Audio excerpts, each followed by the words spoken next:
three stages in life. There's the first stage when you're starting off. And for those of you that, I started a little business in Romford in 1982. It's called Matchroom.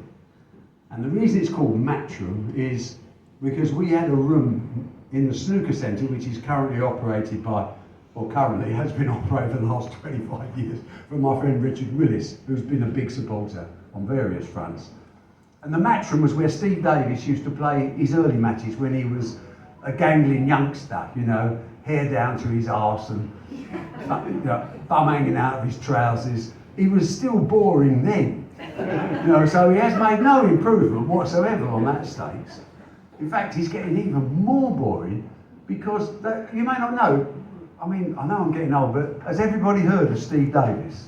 Yeah, okay. So he's 6 times world snooker champion so far. I say so far, he's retired. It's very unlikely he's going to win the 7th. But he's discovered a new love in life, music, which apparently he's always liked. But now he's got the time, you know, he's retired from snooker, he's got to have something to do, he's not short of a couple of quid. Although you think he was skint because he's the tightest bastard I've ever met in my whole life. I had a phone call the other day from someone who said, I've just seen a bloke in Sainsbury's who looks just like Steve Davis. I said, well, really? Yeah, he said, but it can't be him. I said, looks as if he should be selling one of those magazines they sell on the street corners. He's a scruffy bastard, this bloke, but he doesn't half look like Steve. I said, that's Steve. He has reached the stage of his life of utter fulfilment. It's amazing to watch, because we're very different, we're best friends, but we're very different personalities. You know, I'm loud, aggressive, you know, he's just Steve. And he just does what he wants to do. So, some of you may not know, but he has a band called Utopia Strong. Anybody heard of it? No. It's named after a mushroom in Holland. So I wouldn't recommend eating one of these mushrooms. But he plays electric funk, which sounds as if someone strangled a cat. But he loves it. And here's the thought, this is for your next cocktail party, you can drop this in at any time with my compliments. He is currently preparing for his 6th Glastonbury Festival.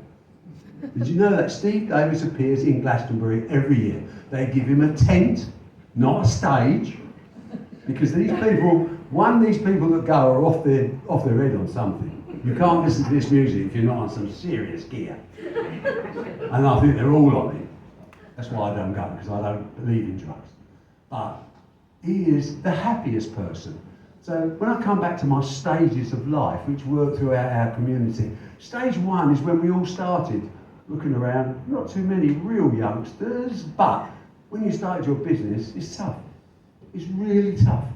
Making ends meet, you know, you've got responsibilities, you've got children, you've got family, and you're trying to make a living. And you know, you've got to have focus. Unbelievable focus, depending how much of a bastard you want to be. And I think that first stage of life is when you're not a very nice person. You don't make a great husband.